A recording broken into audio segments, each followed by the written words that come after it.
So it is indeed update day today here in Motorfest, which is obviously the mid-season 9 update, if you might have been wondering. And with that, we will have a bunch of new summits alongside the RC Frenzy. Funny part is the first summit is Trick or Street, mainly focused on RC vehicles, as you probably guessed it. The next summit, guys, will end up being based on the Apollo's Odyssey. Obviously, it is a new car there, so something a lot of players are like, oh, look, did they show the new car? And yes, they kind of teased it. So next week, expect the Apollo to be there because, yeah, it'll be available, which is pretty dope.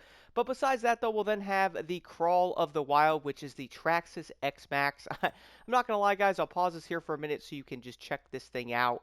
Yeah, it is a brand name RC vehicle in the Summit. I can't wait to see what people actually think about this because I have a feeling it might mix up some, a lot of opinions there, which I can't really blame you as it's kind of weird they used that one for the summit. I don't know why that wasn't in the paid pass because I would have been happy to pay for that. You know what I'm saying? But the last summit, Lamborghini, a Motorfest selection, is giving us a tire. I don't know if the tire is new, but we are getting a tire, which I would say most players probably don't care for.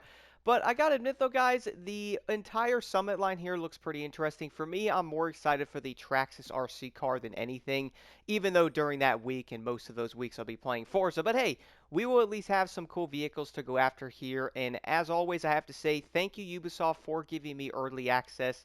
I really do appreciate it. But nonetheless, though, let's jump right into this summit. So the first thing I want to mention here is the entire summit, guys, has no skills. There is 9 races in this one, obviously all fully focused on the RC vehicles, which will mean everything is vehicle owned in this summit as well. So if you guys are looking to test out the RC cars before you actually buy everything, if you are planning to get it, this could be a good time to do it. The first event here, though, you will end up driving the Trick Shot, guys. It is kind of a normal race, I would say. Nothing too insane here, but there's a few things I want to mention, which, by the way, what I'm about to say here can go for every single event in this entire summit. I will talk about each event a little bit, but the tips I want to give you right now will go for every single one. So obviously, not having any parts on the vehicle, no nitro chemist, it is vehicle owned, as I mentioned. You can still jump with the RC cars, okay, guys? So as you are seeing the first event here in the background, you'll probably notice I am randomly doing full jumps and hitting my nitrous in midair. This will give you way more speed and allow you to hold a lot more speed because the thing will go around 140, but it will also go down when you are driving it, so it doesn't stay at 140. You see what I'm saying? So I notice if you guys are looking to keep that speed up on the RC car, along straightaways in different areas, you can get a full-on jump or even hitting your nitrous, and any chance that you get in midair is something you will definitely want to do. This is something I found in every single event, even the one you guys are seeing in the background, which, to be real, this race is fairly straightforward. There's areas you can jump, again, hitting your nitrous on straightaways. In midair, when you are using the jumping feature of the RC car, will easily keep that speed up tremendously. And there are some cuts in some of these events. Do not be afraid to jump and, try to find some of your own cuts there. But for the next race after that, though, you will end up doing one of the monkey races, aka in the monkey street playlist thingy, to where it's kind of like a midnight club style of event where you will see like a flare, and you will have to do this in the RC car. And I gotta admit, it's not nearly as bad as it looks. To be honest, in the RC car, it's actually pretty easy to do. Again, big things here I would recommend doing. Do not be afraid to take some cuts, guys, hitting the jumps, hitting that nitrous in midair, randomly jumping with the jump feature on the RC car. I do want to keep repeating that because it will tremendously make you faster in every single event. Flying around the corners, getting to the flares as fast as you can. You guys can see the route that I take is fairly quick, and I got pretty decent times on most of these events with not so good of runs, so I would say it works pretty well. You guys do hit the jumps. You can charge a jump to jump higher, then hit your nitrous to get more speed, because I was noticing on the bigger jumps, you could do like 180 miles an hour in the air, but obviously once you hit the ground, that's probably not going to stay all that well. And then after that, though, the next event you guys will encounter, again, every single one is an RC car, so the jumping thing I mentioned, it all kind of plays a role. But you guys will recognize this race as we have done it before. And what's funny is this race is honestly pretty good for an RC car, bro. It kind of fits it. There's jumps, obstacles, different things you have to do, and this race gives you a great chance to really get used to that nitrous in midair, jumping over certain things and kind of finding a few shortcuts here and there. But do be careful, because even though it might look like a shortcut, it may not be one. So maybe staying on the road might be a better option. Any straightaway you guys can get, keeping your speed up, is the biggest thing you will want to do with these RC cars. To be honest, with them being vehicle loaned, they handle a lot better than I expected them to.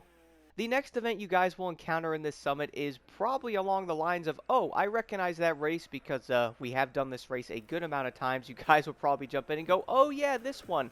There is obviously cuts built into this race you guys do not want to miss to make you faster. The first one is very close by to the main starting point of this race. It's honestly pretty hard to miss, and if you don't do it, you could easily cost yourself maybe 5 to 8 plus seconds if you're going the long route. Once again, jumping, hitting the nitrous in midair, guys, hitting the straightaways here, and also making sure you are jumping when you're in them. You could also do some cuts like this one here, making sure you guys are taking these shortcuts. Like, for example, this part, I took the inner lane.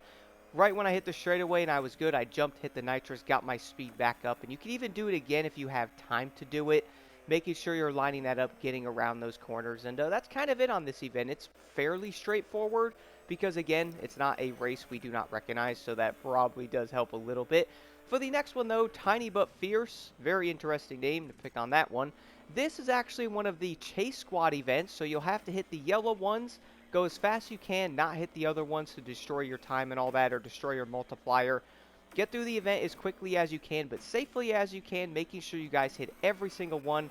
I unfortunately missed one of these in the entire event, so I did cost myself around 5,000 points, but honestly, it didn't really matter too much because I still had over 150,000 points on it, so I took it, ran with it, guys, basically just follow the route, hit the yellow things.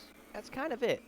The next event after that one, you will probably recognize this one from the newest playlist if you have played it, which I would guess a lot of players might do the summit first and then do the playlist. I don't know, maybe they'll do the playlist first, who knows, but either way, you will definitely see this event in the main playlist itself, guys. I will admit, this race is actually pretty awesome. The hardest part I would say with it is some areas could be mildly RNG with how that thing comes down and smashes, as you could time it perfectly and beat it. Other times you may not. I got around a minute and like 6-ish seconds on this, and I can tell you right off the bat, it was not a great run. I could easily probably shave off 3 or more seconds on this event, but I just didn't want to deal with it, and I was happy with what I did end up getting on it. Just make sure you guys are jumping in the right places and not the wrong ones, because if you jump too late or too early, you could fly off the course or mess yourself up. Do be careful with that, but overall, though, this race is pretty short. For the next event, though, this one is once again on the Monkey Street playlist thing where you will see the flare, so there will end up being some cuts here and there you guys can do on this. The first one is actually right in the beginning of the race where you could jump over all of the staircases and kind of fly past all of that and then go toward the first flare. After that, the next one, you can also like drive through part of the parking lot and then, you know, take like a shortcut toward it and hit it and then jump onto the road and go toward the others that way. There might be some other cuts I probably did end up missing, but to be honest, I tend not to take a lot of them, as I like to just follow the road and kind of do this very normally and still get into platinum, as I kind of find that entertaining to do. It's a lot of players are like, man, I can't do this without cuts, but you can as long as you are fast enough. You learn the routes, you learn the tricks with the RC cars with jumping, hitting the nitrous while in midair, guys, will keep your speed up. And you can still get great times on this without some of the insane cuts, which these types of races definitely do have them. The next race after that, though, is almost on the bottom, guys. Again, no skills on this one. This one you will have to use the rust bucket, which, okay, this is a stunt type of event that kind of reminded me of you are using a skateboard in a skate park is how I kind of felt doing this. You'll have to do backflips. You could do the full 360 spins, go really fast, hit your brakes, do a 360 spin on the road, you know, drift into items or, you know, the things around the map, do backflips, front flips, all that stuff, grinding on the rails, and getting your score all the way up as highly as you can. To be honest, guys, you'll probably watch some of my run. It was terrible, okay? I could easily go back in and get a higher score, but I was like, you know what, let me just run with this and see what I can get. I did end up getting a little over 8,600 points. It was over 150,000 points. I was happy with that.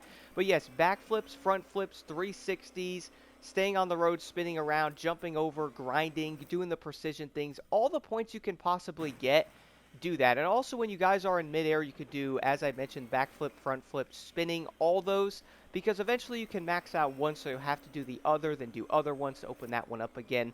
But overall, though, it wasn't too difficult, but I don't know how players will like this. To me, it felt like a skateboarding simulator. I don't know why. And then finally, for the last event here in the summit is a Track Forge event, which you guys probably guess it's an RC car, so it's not going to be normal. And funny part is, it isn't, as there will be jumps and different routes you'll have to take and some funky things you'll have to do in this one. To be honest, it's not nearly as bad as it looks. My run was not great. I did in like a minute and like 28 seconds or something, or minute and 30. You guys can jump over a majority of the items and different things you'll encounter here, but also be careful when you are jumping, because you can easily mess yourself up in this race, because there is some things you could fall off the map or mess up. The other top part here I wanted to show you guys, if you do mess this part up, you pretty much fall all the way down, so you might lose a little bit of time here. You could probably jump and maybe cut some of it, but again, be careful, as you could still get a good time even if you're a tad slower in this area. Overall, though, guys, this entire summit is based on RC cars, which is not all that surprising. They're all vehicle-owned, so everybody could jump in and try them if they want to decide if they want to buy these or not, maybe use them in some races. But overall, though, the events were honestly pretty fun. I don't know how I feel about seeing some of the same races we've seen in a lot of old summits, as I would have rather seen more new races or something different with the RC cars. But we all do know at this point, summits tend to be kind of rerunny, and they use a lot of these same stuff. So it's most likely not all that surprising. But if you guys have any questions, do let me know in the comments below. Let's jump right into this one.